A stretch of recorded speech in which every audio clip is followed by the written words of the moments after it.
다육이를 부탁해 채널에 오신 것을 환영합니다. 비가 또 옵니다. 정말 요번 봄에는 주말마다 비가 정말 열심히 와주네요. 좋죠. 주말마다 거리대 다육이들 관수 신경 쓰지 않아도 가뜩이나 물마름도 좋은데 말입니다. 자, 요 녀석이 화재이고 또 제가 키우고 있는 다육 중에 적기성이 하나 있고 화재가 늘상 이게 뭔지 모르겠어요 라고 헷갈렸던 다육식물이 화재라는 것을 어제서야 알았습니다. 이번 시간에는 왕초보자용 봄, 가을 물주기 가이드를 제가 총정리를 해서 영상 준비했습니다. 왜 또 왕초보용 영상이냐고요? 제가 지금 치자와 캄파놀라를 키우는데 관엽식물 왕초보잖아요. 저의 그런 막연한 걱정과 두려움을 우리 다육이를 키우시는 분들에게 그분들도 저와 같겠구나라는 생각으로 제가 지금 자꾸 왕초보용으로 영상을 제작하고 있네요. 오늘 이 시간 왕초보자용 물주기에 관해서 총정리해드립니다. 다부떼기 들려주는 왕초보자용 다육이 물주기 이야기 드립니다. 관엽식물을 키우면서 막연한 걱정과 염려, 왕초보자용 가이드가 필요하다는 생각에 우리 다육맘님들을 위해서 물주기 편을 다시 정리했습니다. 우선 물주기 대상을 구분을 할 건데요. 이 영상은 지금 2021년 5월 1일에 제작됐기 때문에 봄을 기준으로 한 물주기 영상이 주된 그 내용이고 이게 어느 계절이지? 라고 하면 그 주제가 따로 없다면 봄이라고 생각해 주시면 되겠습니다. 우리가 물을 주는 다육식물의 대상을 구별을 할 건데요. 자, 이제 막 분갈이를 한 휴멜리스 형제 시리즈가 있고요. 분갈이 후 7일에서 15일이 지난 세쿤다 바이넨시와 그 다음에 수자나이가 있습니다. 저렇게 분갈이를 한 지가 좀 된 다육이가 있고요. 그 다음에 분갈이 한 지 아주 오래된, 제가 원래부터 꼭 키우고 있었던 다육처럼 분갈이 한 지 아주 오래된 다육이가 있습니다. 물을 주는 화분을 이렇게 구별을 하시면 돼요. 지금 방금 촬영하기 전에 분갈이를 했거든요. 막 분갈이한 다육이가 있고요. 분갈이를 하고 나서 7일에서 15일 사이 된 다육이 화분이 있고요. 15일이 지난 다육이 화분이 있습니다. 그 다음에 문제의 다육이 화분들이 또 있답니다. 자, 이렇게 구별을 했다면, 자, 막 분갈이한 요 휴밀리스들은 이제 막 분갈이를 했거든요. 요 휴밀리스는 제가 뿌리 정리를 많이 했어요. 많이 해서 뿌리에 상처가 지금 많이 나 있습니다. 만약에 뿌리 정리를 하지 않은 다육식물이 있다면 그 다육식물은 기존 다육식물과 같은 취급을 해도 괜찮습니다. 분갈이 직후에는 물을 주지 않는 게 보통입니다. 그런데 분갈이 직후에도 우리가 약간의 스프레이를 하는데요. 어느 정도만 하냐면, 자, 제가 보여드릴게요. 자, 요 정도. 거의 그냥 다육이 얼굴은 세수를 하는 정도, 그 다음에 마감돌이 살짝 젖는 정도로만 지금 제가 관수를 하고, 이건 사실 관수가 아니죠.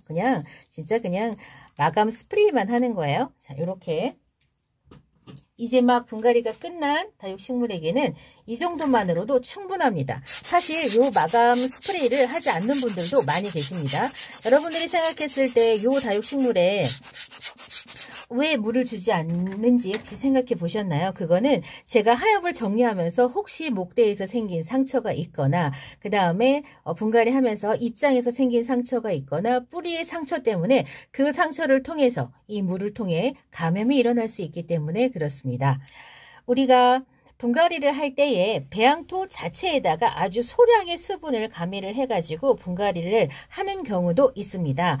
얘네들이 자리를 잡는 데 도움을 주려고 하기는 하지만은 관수의 목적은 아닙니다. 사실은 그냥 요 다육이 요 자리에서 너무 막 이렇게 날아가는 흙보다는 약간의 그 수분을 첨가한 화분이 그래도 좀 뿌리를 잡아주고 목대를 잡아주는 역할을 하기 때문에 이렇게 물을 살짝 뿌려주는 겁니다. 뿌리를 정리한 이 휴밀리스에게 이제부터는 물을 주지 않을 겁니다. 그럼 언제 물을 줄 거냐고요? 앞으로 7일에서 10일이 지난 시점 이후에 물을 줄 겁니다. 분갈이한 다육식물 그 이름표에는요, 이렇게 이름표와 함께 뒷면에 분갈이한 날짜를 이렇게 기록을 해둡니다. 그래서 언제 분갈이 했는지를 알아내고, 자, 요 다육식물들은 이제 앞으로 제가 7일에서 10일 후에나 물을 줄 건데, 그 이유는 뿌리를 많이 정리했기 때문에 뿌리와 목대에서 난 상처를 치유할 수 있는 시간을 주기 위해서 그렇답니다. 간혹가다 이런 어떤 그런 그 분갈이에 따른 어떤 그런 위험이 있어요. 사실은 분갈이를 하면서 감염이 되는 것을 조금이라도 예방을 해보고자 그 토양에다가 아예 살균제를 섞어서 분갈이를 하시는 분들도 계시답니다.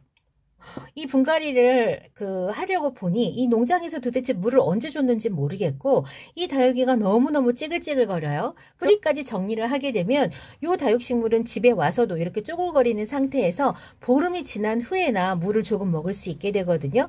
그렇게 되면 이 다육식물이 빨리 자리 잡는데 방해가 될 것 같다라고 생각을 하신다면, 이미 화분 포트가 쭈글거리면 여러분들 어떻게 하시면 되냐면, 관수를 한 후에 일주일에서 열흘 사이가 지난 후에 분갈이를 하시면 물주기에 대한 부담이 줄어들기도 한답니다. 그런 방법으로 분갈이를 하시는 분들도 계시답니다. 분갈이를 막 끝낸 요 휴밀리스가 있고, 그 다음에 이제 7일에서 요 세쿤다 바이넨시는 제가 분갈이를 언제 했냐면 4월 26일 날 분갈이를 했습니다. 4월 26일 날 분갈이해서 분갈이한 지 지금 5일이 지난 거고요. 요 수자나에는 제가 분갈이를 언제 했냐면 4월 19일 날 분갈이를 했습니다. 그래서 요 다육식물에게 이제 첫물을 줄 겁니다. 첫물을 얼마만큼 주는지 보여드리겠습니다. 한지 7일에서 10일 사이 뿌리가 완전히 상처를 회복했다고 믿을 만한 시간이 지나면 그냥 이렇게 가장자리를 빙 둘러서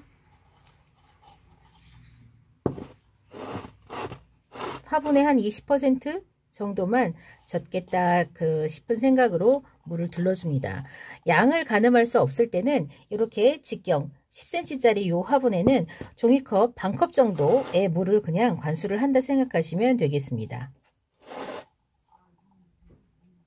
자, 지금 얘는 이 수자나에는 지금 제가 분갈이를 한 후 첫물을 지금 주고 있는 겁니다. 이렇게 물을 줬고요. 세쿤다 바이넨시도 제가 그냥 물을 주겠습니다. 지금 분갈이 후 첫물을 지금 주고 있습니다. 많은 양을 주지 않기 때문에 이게 배수가, 자, 여러분, 종이컵 반컵만 물을 줘도 배수가 돼요. 왜 그러냐면 워낙에 다육식물의 지금 구성이 배수가 잘 되도록 구성이 돼 있기 때문에 그렇습니다. 자, 이렇게 물을 좋습니다. 자, 이 정도로 관수를 하시면 됩니다. 자, 이게 지금 분갈이를 하고 나서 7일에서 10일 사이 지났을 때는 이 정도 관수량을 가지고 관수를 해주면 됩니다. 뿌리 정리를 한 다육의 경우에는 7일간 화분 속에 얼마나 많은 뿌리가 나왔는지에 따라서 물에 반응하는 속도가 다르지만 한여름에 자라는 그런 속도를 빼면 보통 뿌리는 14일이 지나야 어느 정도 나옵니다. 그러니 여러분이 분갈이를 하면서 뿌리 정리를 했다면 지금 주는 이 물도 이 다육식물이 다수다 빨아들이지 못할 가능성이 높습니다. 그렇다 보니 다육식물에게 주는 첫물은 많이 줄 필요가 없고 이 첫물이 과습이 될 위험이 충분히 있답니다.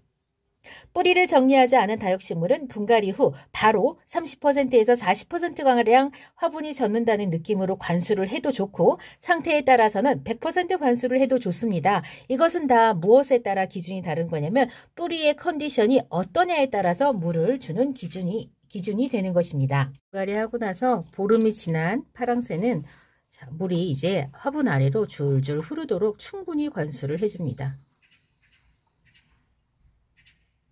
제가 천천히 주고 있죠. 물을 조금만 줬는데도 사실은 바로 배수가 돼요. 그래서 여러 군데에서 이렇게 돌려서 주고요. 되도록이면 다육이 얼굴에 닿지 않게 주는데 백분이 지워질까봐 그렇게 주는 거랍니다. 우리가 어쩔 수 없이 다육이 얼굴에다가 물을 주는 경우가 있는데, 사실 비를 맞출 때도 그렇고요. 또 스프레이를 할 때는 얼굴에 물이 닿죠. 그리고 약을 할 때 얼굴에 물이 닿습니다.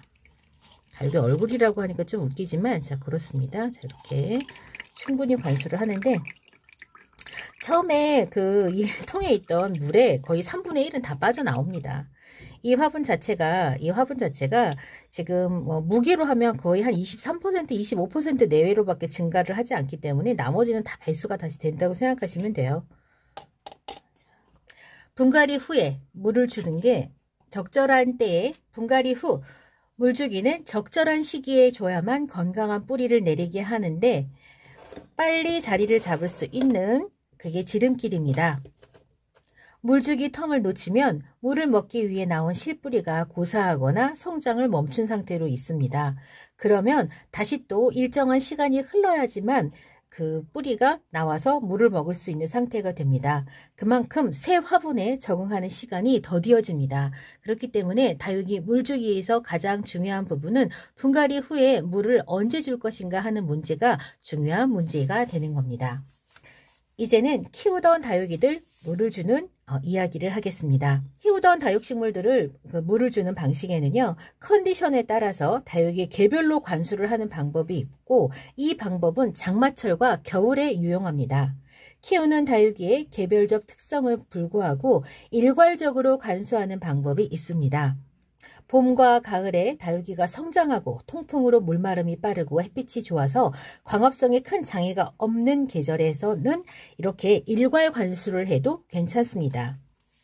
동형, 하형을 막론하고 봄, 가을은 다육이 성장하는 계절이라서 다육맘님들에게 1년에서 4계절 중 봄은 아마 으뜸으로 행복한 계절이 아닌가 합니다. 즉 봄, 가을에는 문제가 있는 다육이를 제외를 하고 10일 혹은 2주 간격으로 정기적으로 관수가 가능한 시기입니다.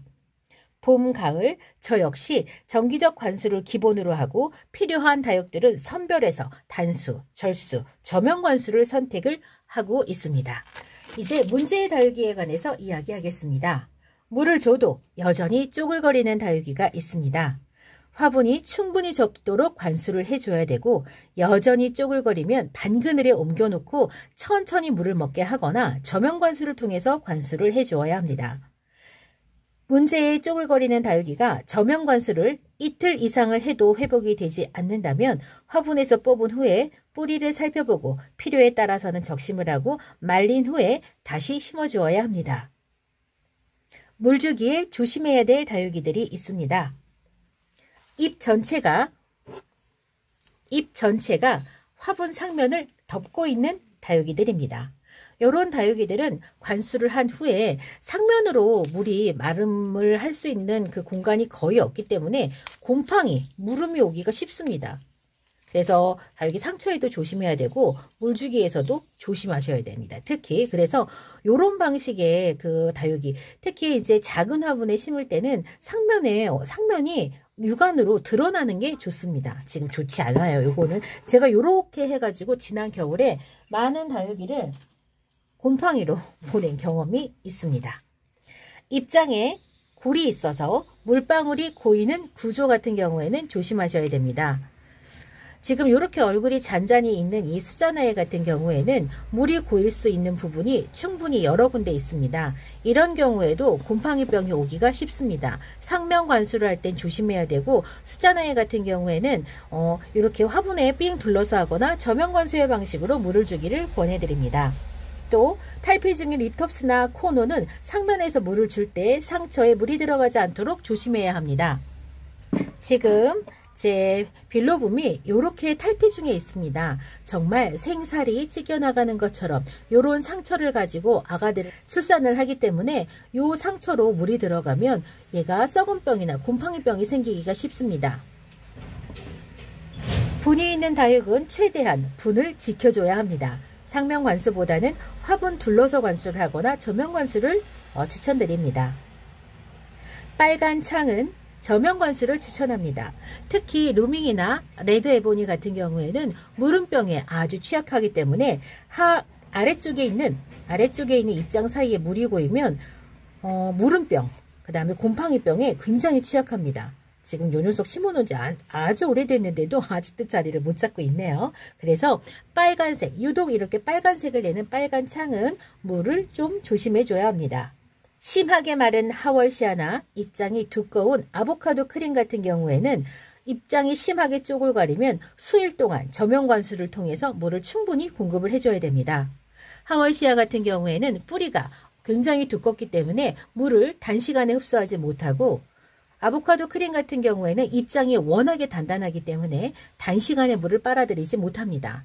저는 요런 하월시아나 아보카도 크림 같은 경우에는 길게는 3일 이상도 저면관수를 통해서 물을 준 적이 있습니다. 생장점에 물이 고이지 않게 조심하셔야 합니다.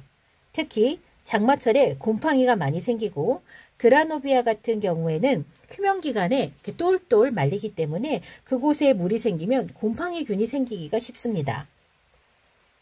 다육이의 병은 비가 올 때 균이 그 빗물을 통해서 튀는 빗물을 통해서 감염이 되는 경우가 대부분이라고 합니다. 관수는 이렇게 다육이에게 생명을 유지하기도 하지만은 병균을 옮겨서 생명을 단축시키기도 합니다. 하지만 관수가 무섭다고 다육이에게 물을 주지 않을 수는 없습니다. 물을 준 이후에 살펴봐야 될 일들입니다. 생장점에 고인 물들은 에어블로어로 다 털어주셔야 합니다. 에어블로어는 우리가 이렇게 뽁뽁이라고 이렇게 보시면 돼요. 요거는 가까운 화원에서 판매를 하고요. 그 다음에 그 다이소에도 있고요. 인터넷으로도 에어블로어라고 검색을 하면 구매하실 수 있습니다. 보통 가격은 4,000원에서 5,000원 내외로 지금 형성되어 있습니다. 3, 4일 물을 준 후 3, 4일 후에도 겉흙, 이 마감토가 마르지 않고 다육이가 생기가 없다면 그 다육은 예의주시해봐야 됩니다. 콩부는 물마름이 좀 더 빠르다는 것을 알고 관수에 좀 더 관심을 갖고 관수의 텀을 좀 줄여줘야 합니다. 기타 생각할 조건들이 있습니다. 오늘처럼 비가 올 예정 혹은 비가 오는 날에 맞춰서 물을 줘야 하는데 마침 비가 올 때 많은 분들이 관수를 반대합니다. 하지만 저는 생각이 조금 다릅니다. 일부 농장에서는 비가 오기 전에 공중 습도가 높아지고 식물이 비가 올 것을 대비해서 물을 먹으려고 준비를 하고 있다는 겁니다. 그래서 물을 주는 것이 오히려 더 그 식물에게 좋다라고 이야기하시는 분도 계십니다. 그래서 저는 비가 오는 날짜를 며칠인가 계산을 한 후에 물을 줄 것인가 주지 않을 것인가 결정을 합니다.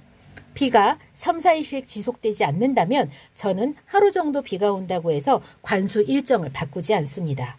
봄, 가을 관수를 할 때에는 시간적으로 한낮을 제외하고 오전과 오후 모두 괜찮습니다.